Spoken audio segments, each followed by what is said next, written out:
Sa kasaysayan ng tao, ang mga tulay ay hindi lang basta daanan mula point A papunta sa point B. At alam na naman natin na sa ibabaw nito, dumadaloy ang buhay, mga sasakyan, mga tao at kalakalan. Pero sa ilalim o minsan sa mismong paligid nito, may mga sikreto at istoryang hindi basta-basta nakikita ng ordinaryong mga mata. Mula sa mga art installation na itinayo para buhayin ng isang komunidad hanggang sa mga sementeryong nakatago sa lilim ng matandang tulay. At mula din sa mga lumang sasakyang misteryosong nakasabit hanggang sa mga bagay na lumitaw matapos matuyo ang isang ilog o kanal. Ang bawat isa ay may kwento ng kasaysayan, kultura o minsan kababalaghan.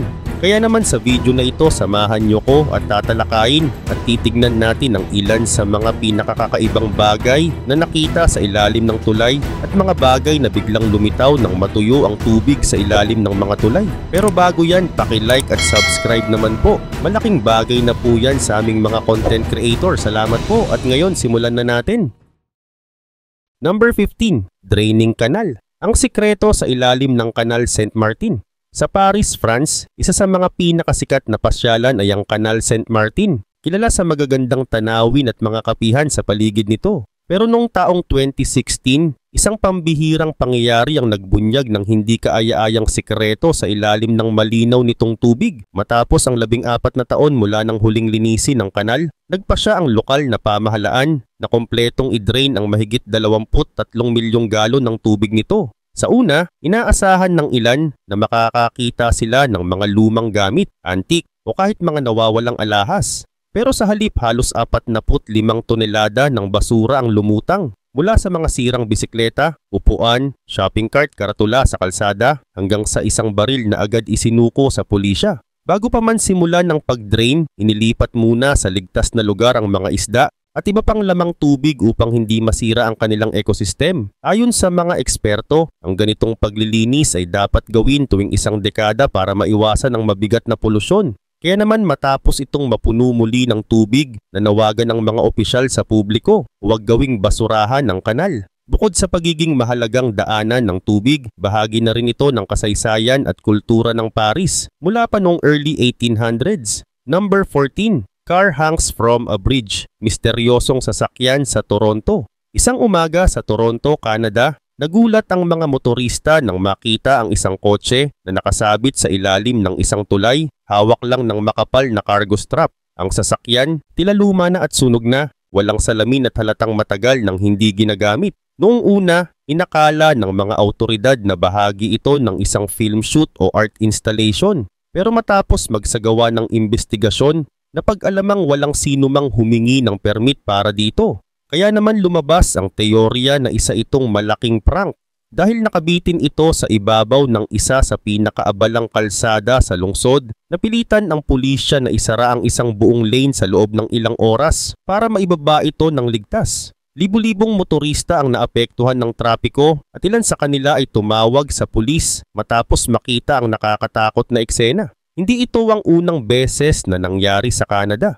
Noong year 2008, isang Volkswagen Beetle din ang natagpo ang nakasabit sa Lionsgate Bridge sa Vancouver sa halos parehong paraan. Hanggang ngayon wala pa ring malinaw na sagot kung sino at bakit ginagawa ang ganitong kakaibang stunt. Pero malinaw na sa bawat ganitong insidente, malaking gastos at abala ang dulot nito sa lungsod. Number 13. Mysterious Crawling Creature. Isang viral video mula sa Kyiv, Ukraine ang nagpakita ng isang kakaibang nilalang na gumagapang sa ilalim ng isang pedestrian bridge. Sa unang bahagi ng video, tila normal lang ang kuha, mga sasakyan at tao sa paligid. Pero nang ipa ng kamera, makikita ang isang malaprimate na nilalang na tila sanay na sanay sa pag-akyat sa mga haligi ng tulay. May mga nagsasabing baka tao lang ito na gumagawa ng stunt, habang ang iba naman ay naniniwalang posibleng isang nakatakas na unggoy mula sa zoo. Base sa galaw nito, malinaw na gumagamit ito ng likod na mga paa sa paraan na parang isang gorilya. Ayon sa mga zoologist, kakaiba ang postura at kilos nito kumpara sa ordinaryong tao. Hindi ito ang unang beses na may naiulat na kakaibang nilalang sa ilalim ng mga tulay. Sa maraming lungsod, may mga kwento ng mga homeless o urban explorers na naninirahan sa ganitong lugar para makaiwas sa mata ng publiko. Pero sa kasong ito, nananatiling misteryo kung ano o sino talaga ang nasa video at yun ang lalo pang nagpasikat dito online. Number 12. Demonic face, nakakatakot na muka sa Google Street View. Sa panahon ngayon, halos lahat ng sulok ng mundo ay napipicturan ng Google Street View. Salamat sa mga 360-degree camera na nakakabit sa kanilang mga sasakyan. Pero minsan, may mga kuha na nakakagulat at nakakatakot. Isa sa mga pinakatumatak ay ang litrato ng tila demonic face na lumitaw sa ilalim ng isang tulay sa isang hindi tinukoy na lokasyon. Ayon sa mga tech experts, ang mga kuhang ito ay dumadaan sa proseso ng pag-filter upang alisin ang mga sensitibo at marahas na imahe. Pero hindi lahat ay nasasala, kaya may mga independent Google Earth surveyors na aktibong naghahanap ng ganitong kakaibang discoveries. Ang nasabing muka ay may mala-exorcist na ekspresyon, mapupungay na pulang mata, nakanganga na parang sumisigaw at mga detalyeng nakakapangilabot. Hindi malinaw kung ito ay isang graffiti, reflection o digital glitch. Pero ayon sa ilang paranormal researchers, ang mga ilalim ng tulay ay madalas iugnay sa urban legends at creepy encounters dahil madilim at bihirang mapuntahan ng tao. Hanggang ngayon nananatili itong isa sa mga pinakakilalang creepy finds sa Google Street View at ginagamit pa bilang halimbawa sa mga lecture tungkol sa digital anomalies at online mysteries. Number 11. Highway rave, lihim na party sa ilalim ng tulay. Isang underground rave party sa ilalim ng isang motorway bridge. Sa United Kingdom ang nahuli ng mga autoridad gamit ang thermal imaging drones. Ayon sa isang dumalo na tumangging magpakilala, kailangan pang maglakad ng halos 10 minuto sa putikan para makarating sa lugar. Ang tulay na ito ay matagal nang hindi pinapansin ng mga pulis. Kaya naging perfect spot para sa mga gustong mag-party ng walang abala. Pero sa gabing iyon, tinatayang 800 katao ang nagtipon na may malalakas na sound systems at ilaw na halatang pinaghandaan. Nang dumating ang mga pulis, kinumpiska nila lahat ng gamit at nagbigay ng mahigit 22 multa sa mga organizers. Sa UK, mahigpit ang batas laban sa mga illegal gatherings, lalo na kung delikado ang lokasyon. Kaya isinama pa sa investigasyon ang kaligtasan ng tulay dahil sa bigat at vibration mula sa party. Number 10. Secret Art Studio, lihim na studio ng isang artist sa ilalim ng tulay. Sa isang hindi kilalang lungsod sa Europe, natuklasan ng mga passerby ang isang kakaibang art studio na nakatago sa ilalim ng isang malaking concrete bridge. Ang mismong espasyo ay ginawa sa pagitan ng 2 concrete beams na sumusuporta sa tulay at nilagyan ng mga rollers para maitulak ang buong studio mula sa isang dulo papunta sa kabila gamit lang ang hand crank. Ayon sa mga urban design experts, ang ganitong uri ng setup ay bihira pero posible kung may sapat na structural clearance at hindi maaapektuhan ng integridad ng tulay. Kumpleto ang studio sa mga gamit pang ukit at pangpinta, may bookshelf, mesa, plastic chair at kahit kumot para makatulog kung abutin ng gabi. Ang ganitong uri ng hidden workspace ay patunay ng pagiging malikhain ng mga artist. Pero ayon sa City Engineering Office, posibleng ipasara ang ganitong pasilidad kung walang permit, lalo na kung nasa critical infrastructure gaya ng tulay. Number 9. Emily's Bridge, tila inaalihan ng multo sa Vermont. Matatagpuan sa Stowe, Vermont sa United States, ang Emily's Bridge o kilala rin bilang Goldbrook Bridge ay itinayo pa noong 1844. Isa itong covered wooden bridge na may habang 50 talampakan at may single lane traffic lamang. Kilala ito sa mga alamat tungkol sa isang dalagang nagngangalang Emily na umano'y nagtapos ng buhay dito matapos hindi sumipot ang kasintahan sa kanilang planong pagtakas. Legit na parte ng local folklore ang kwento ni Emily. Nakasama pa ito sa mga ghost tours sa Vermont at naisulat sa ilang historical references ng lugar. Ayon sa mga paranormal investigators, maraming ulat ng mga gasgas sa sasakyan, misteryosong iyak ng babae, at kakaibang lamig sa paligid kahit mainit ang panahon. Bagaman walang dokumentadong ebidensya na totoo ang kababalaghan, kinumpirma ng Stowe Historical Society ang kasaysayan ng tulay bilang mahalagang bahagi ng komunidad simula pa noong ika-19 na siglo. Number 7. Fremont Troll, higanteng troll sa ilalim ng tulay sa Seattle. Matatagpuan sa Fremont neighborhood sa Seattle, Washington, ang Fremont Troll ay isang napakalaking estatwa na umaabot sa 18 talampakan ang taas at gawa sa steel rebar, wire at 3 toneladang concrete. Ang pinakamalaking detalye nito, nakahawak ito sa isang tunay na Volkswagen Beetle na dating pag-aari ng isang lokal na residente. Itinayo ito noong 1990 bilang bahagi ng isang public art competition na pinondohan ng City of Seattle Arts Commission para buhayin ang lugar na noon ay kilala sa krimen at vandalism. Ang disenyo at paggawa nito ay gawa ng 4 na lokal na artist, Steve Badanes, Will Martin, Donna Walter at Ross Whitehead, na nagnanais magbigay ng kakaibang simbolo sa komunidad. Ang ideya ng troll sa ilalim ng tulay ay mula sa European folklore kung saan sinasabing nakatira ang mga troll sa mga madidilim at liblib na lugar, partikular sa ilalim ng mga tulay. Sa kaso ng Fremont Troll, naging kabaligtaran ang epekto. Imbes na takutan, naging iconic tourist attraction ito na dinarayo ng mahigit nasa 50,000 bisita bawat taon. Kabilang din ito sa mga official walking tour ng Seattle at ilang beses nang lumabas sa pelikula at TV shows gaya ng 10 Things I Hate About You.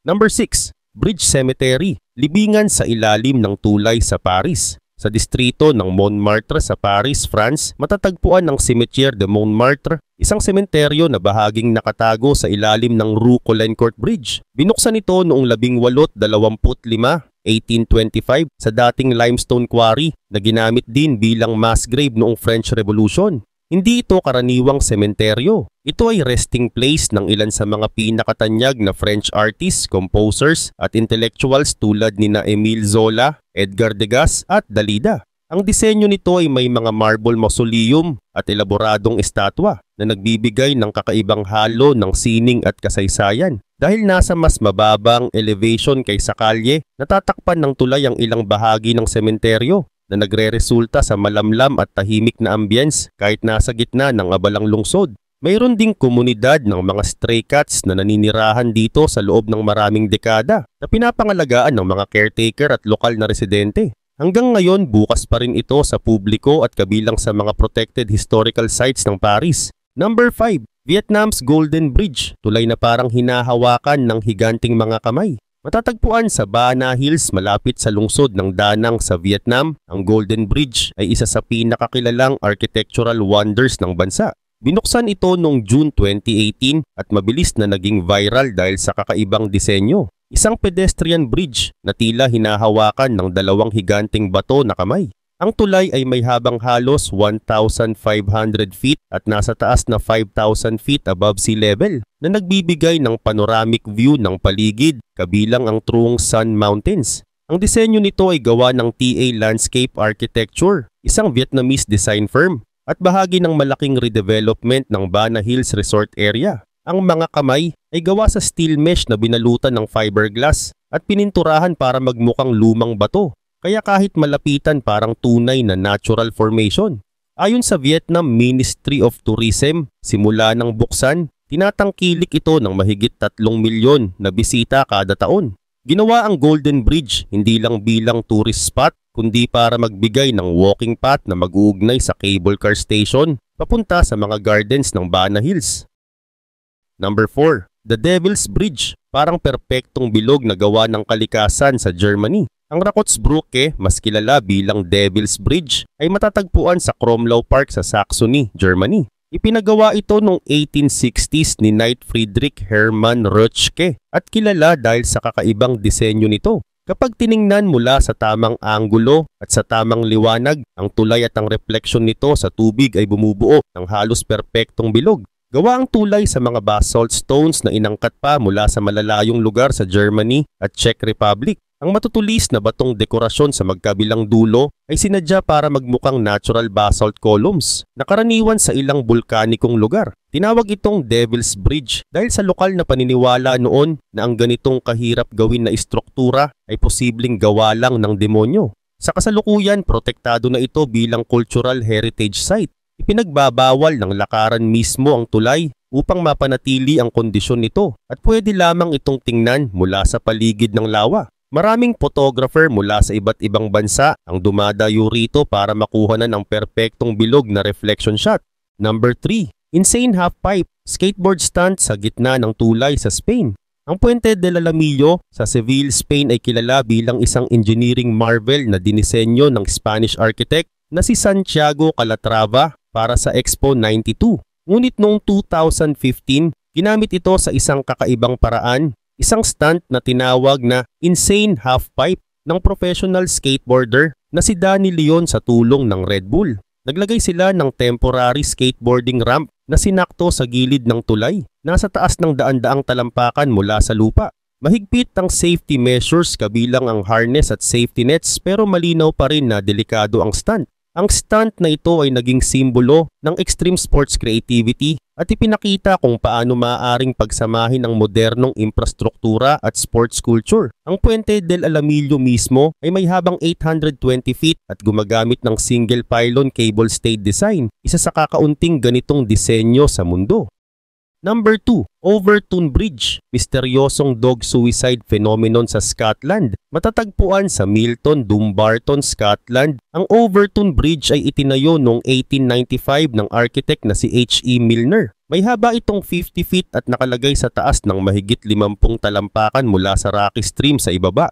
Ngunit kilala ito sa isang kakaibang reputasyon. Simula 1950s, naiulat na mahigit 300 dogs ang tumalon mula sa tulay at marami sa kanila ang namatay. May iba't ibang teorya tungkol dito. Ayon sa pag-aaral ng animal behaviorist na si Dr. David Sands, posibleng naaakit ang mga aso sa amoy ng mink na marami sa lugar. At dahil sa disenyo ng tulay, stone parapets na mataas at solid, hindi nila nakikita ang taas ng babagsakan. Gayunpaman may mga lokal na naniniwala sa supernatural na dahilan, kabilang ang mga ghost stories mula sa Overtoun House malapit sa tulay. Hanggang ngayon may mga warning signs na nakalagay para pigilan ang mga may-ari ng aso na lumapit sa gilid ng tulay. Number 1. Floating Bridge Engineering Solution sa Seattle, USA. Isa sa mga pinaka-iconic na floating bridges sa mundo ay ang Evergreen Point Floating Bridge o SR 520 Bridge sa Seattle, Washington. Binuksan ito noong 1963 at pinalitan ng mas modernong bersyon noong April 2016. May habang 7,710 feet. Ito ang pinakamahabang floating bridge sa mundo ayon sa Guinness World Records. Ang disenyo nito ay gawa ng engineer na si Homer Hadley na gumamit ng hollow reinforced concrete pontoons para panatilihing lumulutang ang tulay sa ibabaw ng Lake Washington. Ginawa ang ganitong disenyo dahil sobrang malambot ng lake bed kaya imposibleng maglagay ng traditional deep water bridge supports. Sa loob ng mahigit 5 dekada, ang teknolohiyang ito ay napatunayang matibay laban sa malalakas na alon at hangin at ginagamit pa rin bilang modelo para sa iba pang pontoon bridges sa mundo. Bonus Entry 1, Bat Colonies under Congress Avenue Bridge, Austin, Texas, USA. Sa Austin, Texas matatagpuan ang Ann W. Richards Congress Avenue Bridge na kilala hindi lang sa disenyo nito kundi bilang tahanan ng pinakamalaking urban bat colony sa mundo. Tinatayang mahigit 1,500,000 Mexican free-tailed bats ang naninirahan sa ilalim ng tulay tuwing buwan ng March hanggang October. Ayon sa Bat Conservation International, pumipili ang mga paniki ng ganitong uri ng tulay dahil sa mga maliliit na crevices sa ilalim na perpektong roosting spot para sa kanila. Tuwing gabi, lumilipad sila palabas para maghanap ng pagkain na kadalasan ay mga insekto at tinatayang nakakakain sila ng mahigit 20,000 pounds ng insects bawat gabi. Isang malaking tulong sa pest control ng lungsod. Ngayon ito ay naging isang tourist attraction na dinarayo ng libu-libong tao para makita ang kamanghamanghang bat emergence event. Bonus Entry 2, Ghost Bridge, Shoal Creek, Florence, Alabama, USA. Ang Old Railroad Bridge sa Florence, Alabama ay isa sa mga kilalang haunted bridges sa Amerika. Bagamat karamihan ng lumang bahagi nito ay inalis na, may mga pedestrian sections pa rin na bukas sa publiko.